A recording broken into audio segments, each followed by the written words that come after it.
Hello students, welcome to the class of biomolecules and metabolism. In today's class, we will discuss on macromolecules. They are called building blocks of life.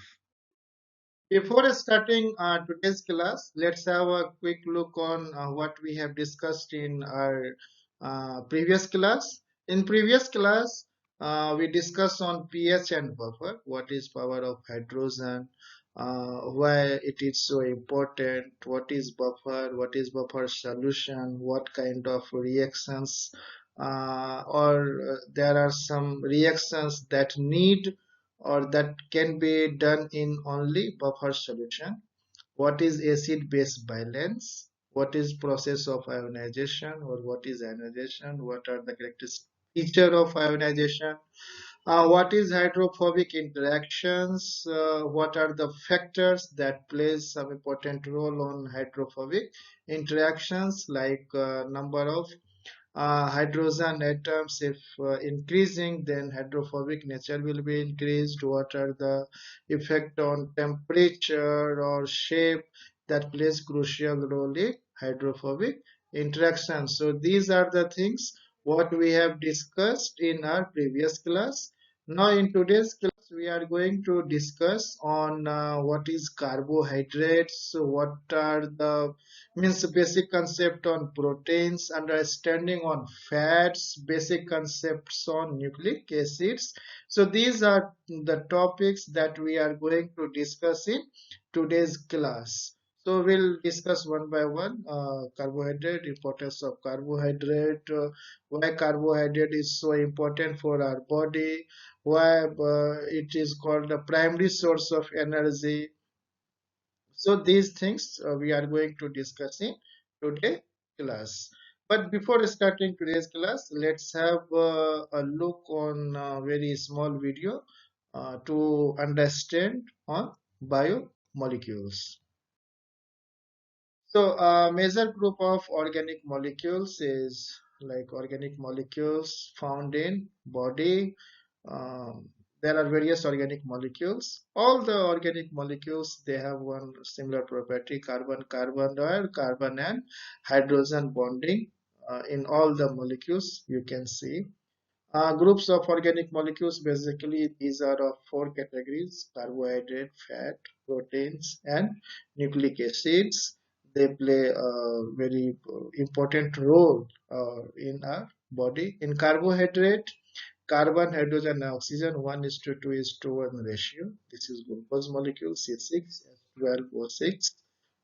What we need to understand now in carbohydrate, here you can see how glucose molecules one by one it is added, removal of one water. Now in lipid, carbon molecule, hydrogen and oxygen, but here you can see lower proportion of oxygen atom. Here you can see a long chain of carbon atom. This one is all the red are carbon atom. Here this is hydrogen atom, because you here you oxygen amount or proportion of oxygen is very less. Okay. Now in protein, it mainly contains four elements: carbon, hydrogen, oxygen, and nitrogen. Amino groups, NH2, what we have discussed in our previous class. So protein, it is made up of amino acid. 20 types of amino acids are there. Amino acid molecules, here you can see it joined by a dipeptide, means here NH2, they form one bond. In protein, phosphorus, sulfur, iron, zinc, magnesium, these are some trace elements they found. Now in nucleic acid, DNA, deoxyribose nucleic acid, and RNA, ribonucleic acid, basically these two components are found. DNA, double helical structure you can see, where adenine combines with thymine and guanine combines with cytosine with triple bond. And in RNA, this is single stranded. It looks like double stranded, but it is actually single stranded. And here, instead of thymine, uracil is present, and uracil combines with adenine via double bond, and guanine and cytosine will be same.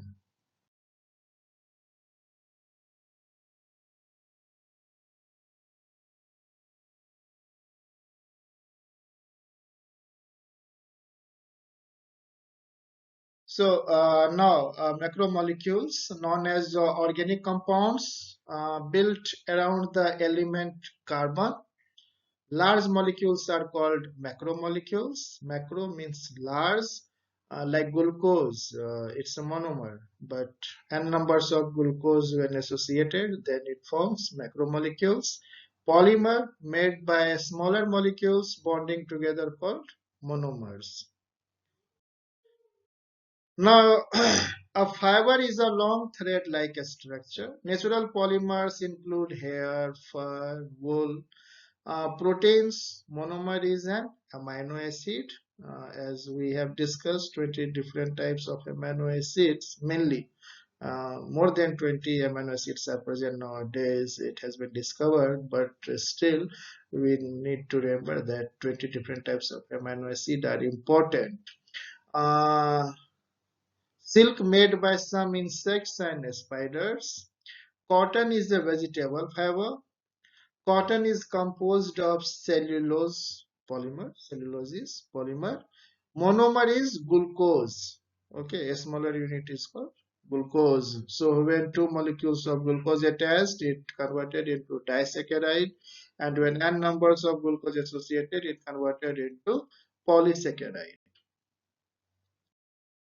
Now, macromolecules, all macromolecules put their subunits together in the same way. Covalent bond of hydroxyl OH is removed from one subunit and a hydrogen ion is removed from the other. Okay, so OH and H. So H2O will be removed. Okay, to for the formation of complex version of monomer unit.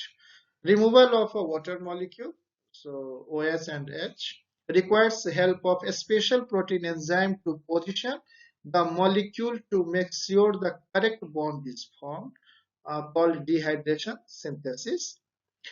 Tearing down molecules is the same process in reverse. Water molecule is added. Definitely, when you are going to add water molecule, then it will be converted into simpler one called, and this process is called hydrolysis. So, carbohydrates, no? Carbohydrate, sugars or long chain of sugars. So here in this image, you can see sometimes long chain of sugars. The main role is to store energy. Simple sugars is monosaccharide, that's called monomer. Example is glucose. And complex sugar is called polysaccharide, means polymer. In plant, you will find a starch, okay, and in animal, you will find glycogen. Energy storage by linking chains together, okay, main role is to store energy. Not recognized by most enzymes. Most enzymes are not able to recognize. The main role of carbohydrate is to provide energy to cells, supply materials to build cell structure. It is water soluble. Carbon, hydrogen, and oxygen are main constituents. Ratio of hydrogen to oxygen very close to 2.1. Here you can see C6H12O6. Monosaccharide, glucose, fructose are the examples of monosaccharide. Disaccharide, sucrose, lactose, these are the examples of disaccharide. And glycogen and cellulase are the examples of polysaccharide, where n numbers of glucose is going to be added and it forms glycogen and cellulose. Now you can see here the structure.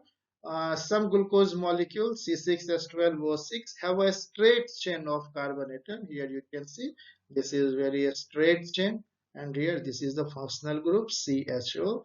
Here you can see more commonly glucose molecule form a ring molecule. This is called ring chain. Okay, and here this is the oxygen atom.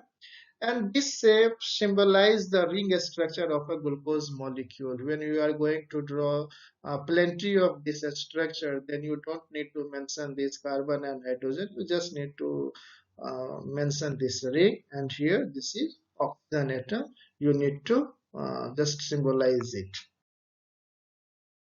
Now again, to understand by this schematic representation, this is the structure of monosaccharide, means glucose or fructose. This is the structure of disaccharide, means lactose or maltose are the examples of disaccharide. And here you can see n numbers of this glucose molecule is associated with one another, and the structure is very complex. Here again you can see by this bonding, again a large number of glucose is added. So this one is the example of, you can say, cellulose. So this is the part of polysaccharide. Now lipid, the uses of lipid is a long-term energy storage. Also the one of main role is insulation. Insulation means just to keep warm. Uh, Cushion organs, that is called heart, eyes, kidney, etc. Uh, Fats, oils, and waxes are called lipids. Organisms convert glucose into fats, another kind of storage molecule called glycogen. Lipids are insoluble in water.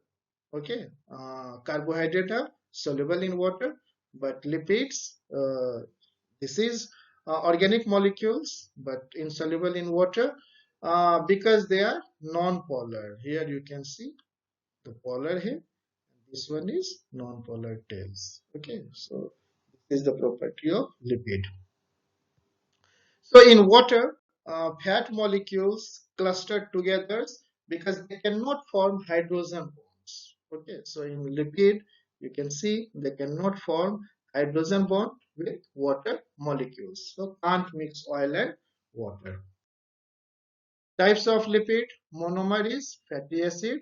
Types of lipid: triglyceride, 3 fatty acid. Saturated fat, maximum number of hydrogen atoms bonded. Here we can see like one bond, single bond, hydrogen atom is attached with single bond here with every carbon atom. So if there is no existence of double bond, so only single bond is there, so that will be called saturated fat. Saturated fat generally solid at room temperature. Example is animal fat. Unsaturated fat, fewer than maximum number of hydrogen atoms bonded, means existence of double bond is there. Liquid at room temperature. Here you can see saturated fat is solid at room temperature, but in this unsaturated fat you can see liquid at room temperature. Examples are mainly plant fats. Here fat triglyceride, used primarily for energy, most common lipid in the body. It contains carbon, hydrogen, and oxygen, but less oxygen than carbohydrates. Building blocks are like one glycerol and 3 fatty acid per molecule.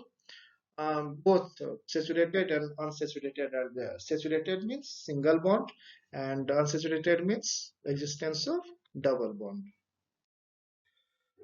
Phospholipid, when phosphorus is present, building blocks are one glycerol, 2 fatty acid, and one phosphate per molecule. Hydrophilic and hydrophobic both are there. Major components of cell membrane. So it plays very important role when we talk about cell membrane. Okay, so it's a major component of cell membrane. Here in this picture, you can see water insoluble. This is called hydrophobic tail, and here you can see water soluble hydrophilic head. Schematic representation of a phospholipid molecule. Here you can see, and here the phosphate portion, you can see here phosphorus is there. Okay, and in this picture you can see this is the glycerol, and here 3 molecules of fatty acid. Okay, now steroids, 4 connected rings of carbon, widely distributed in body, various functions. It plays various function. Component of, it is also a component of cell membrane, used to synthesize hormones. Cholesterol, excess saturated fat intake can cause plugs of cholesterol in blood vessels, cause blockage, high blood pressure, a stroke, or heart attack. Here you can see the general structure of a steroid, And here you can see the structure of cholesterol. Now proteins means enzymes, cartilage, bones, tendons, keratin, chemical messengers, and numbers of things you will find in our body. Almost everything you can find proteinous in nature. Monomer is called amino acids. Generally, there are total 20 common kinds. Right now, more than 25 has been discovered, but still we need to discuss 20 common kinds. Sequenced together in a particular order to form a protein, like the alphabet. Amino group means NH2 functional group. When two amino acid bonds, a peptide bond is formed. Okay, peptide bond is formed. Long chains are polypeptides, connects like beads on a necklace. Example, hemoglobin in red blood cells. Proteins, structural material. It is called a structural material. It's a source of energy. Maximum hormones are proteinous in nature. Receptors, many enzymes. Maximum enzymes are proteinous in nature. Antibodies are proteinous in nature. So that is why protein are called building blocks are amino acid. Amino acid held together with peptide bond. So here you can see an S2 group, okay, functional. And in this side, this is COOH carboxylic group, okay.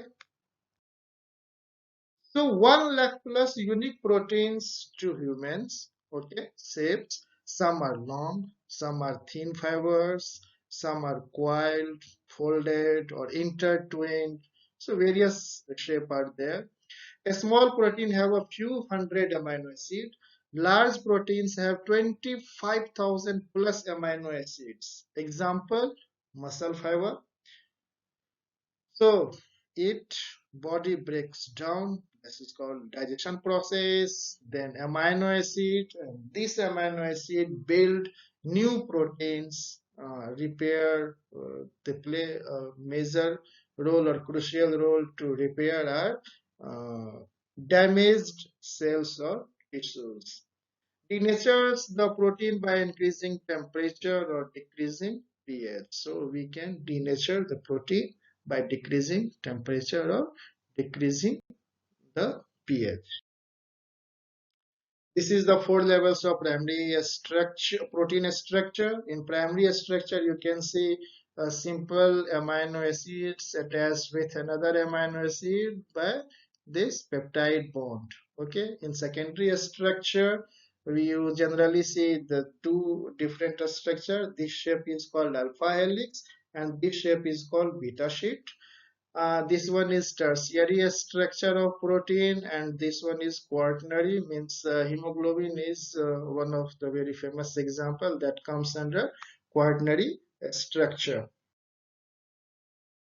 Now, coming to the next, nucleic acid. Nucleic acid, it carries genes. It encodes amino acid sequence of proteins.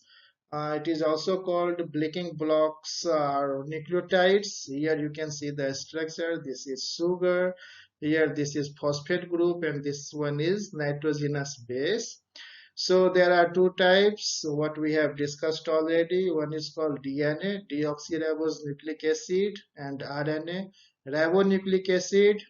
Here, double polynucleotide you can see, and here single polynucleotide means here this one is double chain, okay, double helix, and here this one is single. RNA is single stranded. So DNA and RNA are very similar but have two major chemical differences as what we have discussed. In DNA, thymine is present, and in RNA, uracil is present instead of thymine. DNA is double stranded and RNA is single stranded. So these two things are, you can see, two major chemical differences. Now, the summary of the lecture, what we have discussed in today's class. In today's class, we have discussed on what is carbohydrate, what are the source of carbohydrate, why carbohydrate is so important, what are the various types of carbohydrate like monosaccharide, disaccharide, polysaccharide. Monosaccharide examples are glucose. In disaccharide examples are lactose. In polysaccharide examples are cellulose. In today's class, we have also covered some basic information on proteins, amino acid, the functional group of like NS2, COOH, what are the reactions, like enzymes, hormones. These are mainly proteinous in nature, antibodies. These are also proteinous in nature. Then some basic idea on fats, lipids, why fat is so important, cholesterol, steroids, phospholipids we have discussed. Then we have also discussed on nucleic acid, types of nucleic acid, DNA and RNA, nitrogenous base, means adenine, thymine, guanine, cytosine. In RNA, uracil is present. So these things we have discussed in today's class. In next lecture, we will discuss in detail on carbohydrate. What are the types of carbohydrate? So in detail, we will discuss on carbohydrate in our next class. So now this is the question for self-practice. Uh, Question 1, explain the importance of carbohydrates in living organism. Differentiate the various types of nucleic acids and their properties, discuss the importance of lipids in living organisms, describe the general functions of the main classes of organic molecules in cells. So here you can mention all the four major classes: carbohydrate, lipid, fat, and nucleic acid. Explain the importance of proteins in living organism. Here you can mention antibodies. That is a very crucial part of or antibody plays a very major role in terms of whenever pathogens attack on our body. So our body produce antibodies, and antibodies are proteinous in nature. So these things you can mention in this question. So that's it for today's class. Bye bye. In nucleic acid. Now, this is the references if you want to go into detail to understand on biomolecules, the role of these carbohydrate, proteins, fats, or nucleic acid. There are different types like in carbohydrate, monosaccharide, disaccharide, polysaccharide. Like if you go into detail, steroids, cholesterol, so you need to consult these books to have a better understanding and a deep knowledge. If you need to go into detail, then please consult these books. There are many more available in the market, but these books you can easily